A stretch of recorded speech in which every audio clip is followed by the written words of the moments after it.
This is a Commodore News Update. Welcome to Commodore News Update for Friday, April 2nd. I'm Chris Dayton. And I'm Tarquin Collette. We're cruising towards spring break, and several Commodore teams have much to celebrate. On Monday, the field hockey team picked up a hard-fought 1-0 victory over Granby. The Commodores are unbeaten in district play. On Tuesday, the golf team notched another district win over Granby. Tucker Poole shot an 82 to lead the Commodores. Wednesday, the boys and girls cross-country teams picked up wins in the Eastern District Championship meet. Adam Boney crossed the line in first with his best time of the season. Allie McMurdy crossed the line first for the girls. The boys volleyball team defeated a very game Booker T squad 3-0 behind Cooper Child's 16 kills and Hayden Lynch's 42 assists. Yesterday, the golf team traveled to the challenging Paidewi golf course for a district meet and came away with a second-place finish. Tucker Poole shot a 73 to lead the Commodores. The boys and girls volleyball teams concluded their district season with victories over Norview. Vivian Bookiam had 6 kills and Adian Phelps had 11 aces as the girls won in games. The boys won a hard-fought 3-2 decision over the Pilots. Finally, the defending state champion football team blasted Churchland 40-14. Admarian Granger ran for 1 touchdown and caught a pass for another as the Commodores qualified for a regional playoff berth. Now here's what's happening at MHS.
Finally, face it, the 2020 Commodore is on sale now.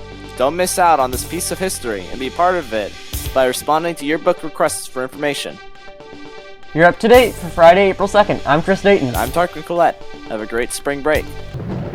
This has been a Commodore News Update.